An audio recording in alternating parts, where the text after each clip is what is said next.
Know my name, this is Jah El Haji from Jah El Mighty, aka Laskurijal, Nahmarijal, Lahomajal, Namfal, Arubai Fal.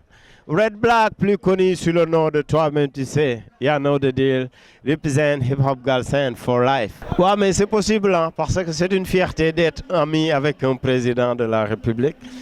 C'est une fierté d'être rappé, plutôt de rapper jusqu'à, voilà, d'être reconnu sur le plan présidentiel, je dirais. Je dis que c'est une fierté. Hein.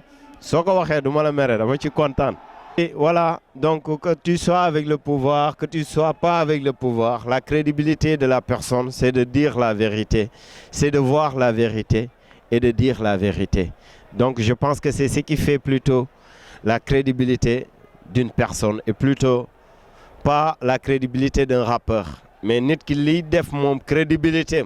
Moi, bu gisee dëgg mu ne dëgg mu ngi nii bu gisee safaan ba mu ne safaan mu ngi nii je pense que loolu mooy crédibilité que ça soit avec le président Macky Sall que ça soit avec l'ancien régime Red Black bu gisee loo xamante ni du dëgg du yoon danaan lii du dëgg du yoon loolu laa gëm quoi te loolu laay dund quoi.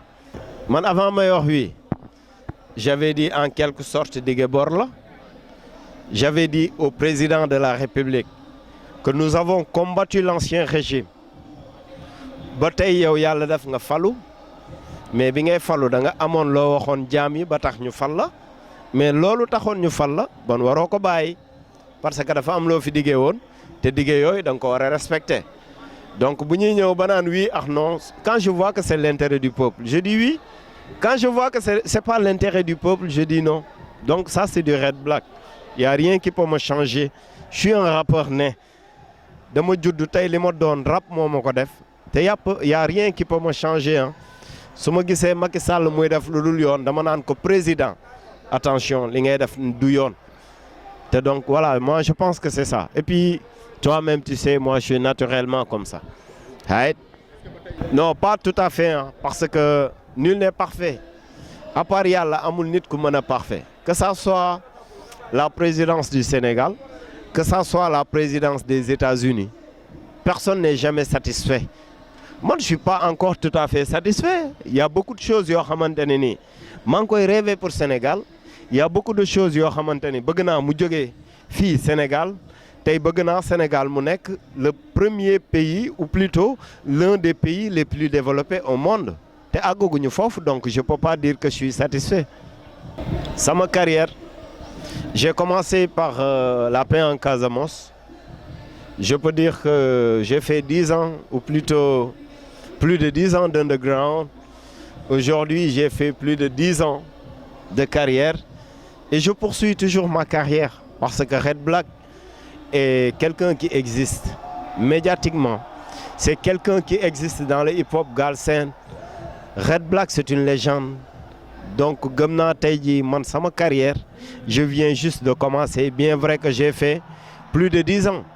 Mais on est en train de faire toujours notre bonhomme de chemin. Parce que yon, donc je sais qu'actuellement, déjà. Donc je suis actuellement à ma 3e production, je veux dire mon second album. Après le single et le documentaire, la première production sur les médicaments de la rue concernant la santé publique des Sénégalais. Et donc aujourd'hui, nous sommes sur une 3e production.